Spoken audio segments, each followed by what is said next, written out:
Welcome to all साथियों, exam fighter number 1 पे आप सभी का हार्दिक स्वागत है। साथियों, जेपीएससी ने खुशखबरी गुड न्यूज़ दे दी है और झारखंड में बाल विकास परियोजना पदाधिकारी की वैकेंसी आ गई है, जो कि आंगनबाड़ी योग के जो केंद्र होते हैं उनका निरीक्षण करती है और काफ़ी प्रतिष्ठित पद होता है। आप कह सकते हैं कम समय में आप पदाधिकारी बनना चाहते हैं, कम मेहनत में पदाधिकारी बनना चाहते हैं, तो आपके लिए ऑफिसर रैंक का जॉब पाने का इससे अच्छा अवसर कुछ नहीं होगा। साथियों, योग्यता आपका सिर्फ स्नातक हो, आप किसी भी विषय से ग्रेजुएट होने चाहिए, आप अप्लाई कर सकते हैं। अप्लाइंग मोड ऑनलाइन होगा और लास्ट डेट है साथियों वो 26 जुलाई 2023 है ऑनलाइन करने के लिए। पे स्केल आपका 9300 से 34,800 का रहेगा और ग्रेड पे 5400 का है, यानी आपकी सैलरी लगभग स्टार्टिंग में 65 के आसपास बनेगी। 65,000 के आसपास आपकी सैलरी स्टार्टिंग में मिलेगी। और सिर्फ सैलरी ही नहीं, आप जानते हैं झारखंड में पदाधिकारी बन रहे हैं और आंगनबाड़ी केंद्रों का निरीक्षण कर रहे हैं, तो आपके लिए और भी कह सकते हैं कि काफ़ी शानदार अपॉर्चुनिटी रहेगी। और महिलाओं के लिए तो विशेषकर सुनहरा अवसर है, क्योंकि आंगनबाड़ी केंद्र में जितनी भी सेविका सहायिका होती है वो महिलाएं ही होती है और उन पर निरीक्षण का कार्य महिलाएं अच्छे से कर सकती है, जो उनकी ज़्यादा अच्छे से वो देखभाल कर सकेगी इन संस्थानों का।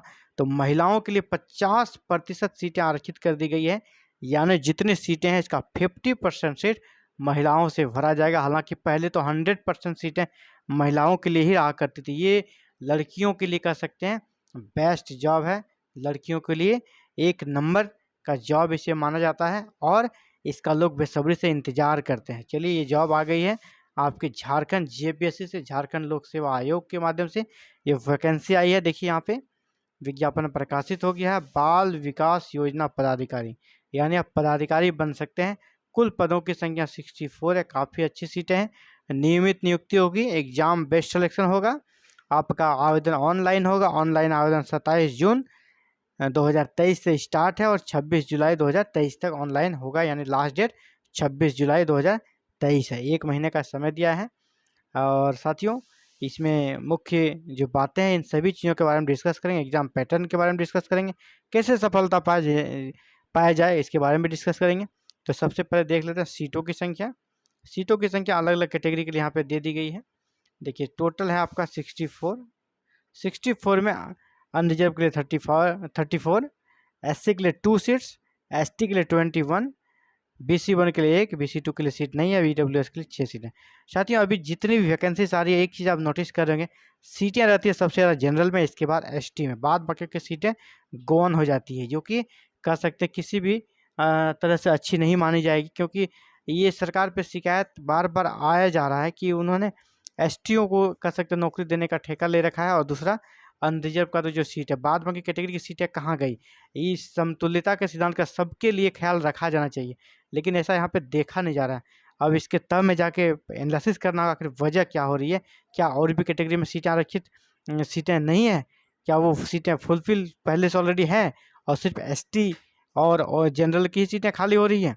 ये आप देखिएगा, मैं जितने वैकेंसीज को कवर कर रहा हूँ मैक्सिमम 80% सीटें जनरल और दूसरा एसटी से ही कवर कर दी जा रही है। यहाँ पे ईडब्ल्यूएस के लिए 6 सीटें हैं, ये भी आप जनरल में ही काउंट करें।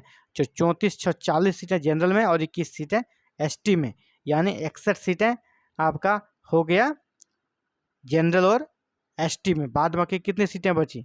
3 सीटें बची। अदर के लिए 3 ही सीटें रहेगी। ये कहाँ का इंसाफ है? बिल्कुल ये ऐसी नहीं होनी चाहिए। लेकिन इस पर भी बात आगे बढ़ेगी, लोग आगे जाएंगे, कोर्ट कचहरी का चक्कर लगाएंगे, इसमें कोई डाउट नहीं है। लेकिन अभी आपको सबसे पहले तैयारी करनी है। मेरा काम तो एनालिसिस करके बता देना, मैंने बता दिया।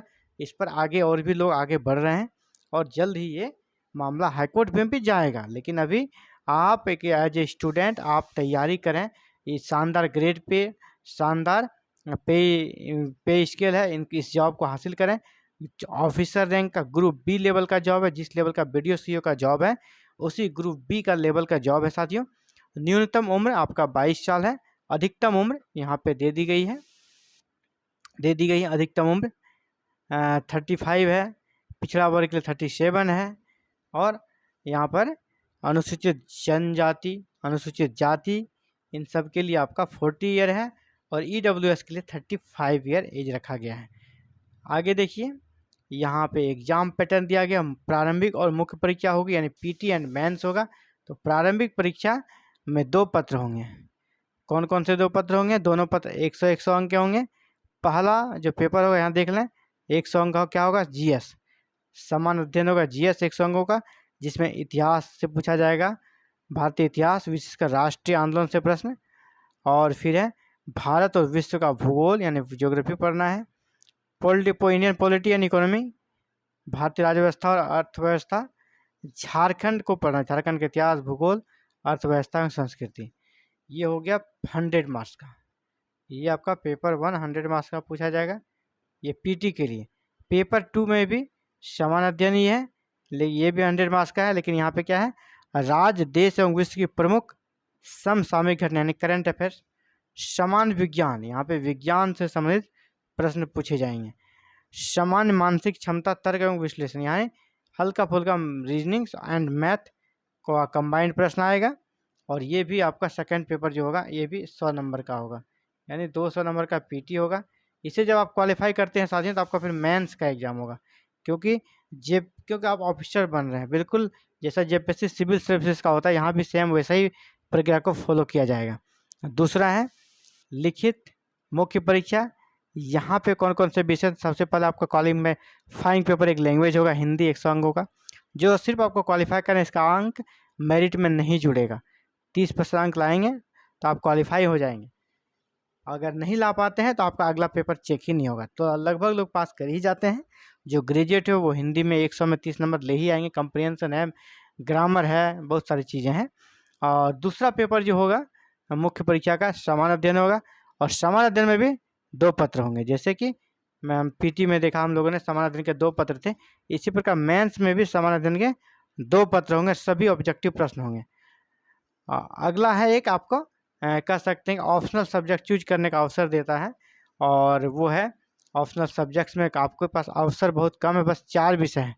होम साइंस, गृह विज्ञान, साइकोलॉजी मनोविज्ञान, समाजशास्त्र सोशियोलॉजी, और LSW labour and social welfare, श्रम एवं समाज कल्याण। इन चारों में से किसी एक विषय को आपको सेलेक्ट करना होगा, और आप जिस विषय को सिलेक्ट करेंगे उसके भी 2 पेपर होंगे। यानी मेंस में कितने पेपर हो गए? यहाँ से 2 प्लस यहाँ से 2, 4 और एक यहाँ से कंपलसरी, जो कि लैंग्वेज होगा। 5 कह सकते हैं पेपर का आपका मेंस में एग्जाम होगा। तो एग्जाम उतना कैसा आसान नहीं रहने वाला, सिलेक्शन प्रक्रिया उतना आसान नहीं रहने वाला, लेकिन इसमें जॉब वही लेगा जिसमें टैलेंट होगा।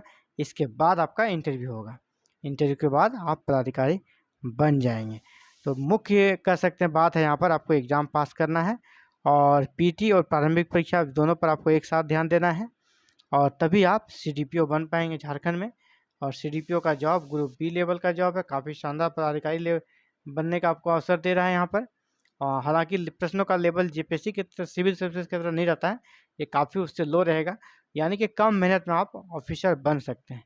तो ये था साथियों important updates. Thank you very very much for watching this video and connecting the exam fighter number. आगे इसी प्रकार वैकेंसी से जुड़ी, गवर्नमेंट वैकेंसी से जुड़ी हर छोटी या बड़ी अपडेट्स को पाना चाहते हैं तो आप हमारे साथ जुड़े रहें। इसके लिए आप हमारे चैनल को सब्सक्राइब करें, बेल आइकन को प्रेस करें, ऑल बटन को जरूर क्लिक करें, ताकि आने वाले हर एक वीडियो का नोटिफिकेशन आपको मिल सके और आप हर एक सूचनाओं से अपडेट रह सके। थैंक यू, धन्यवाद।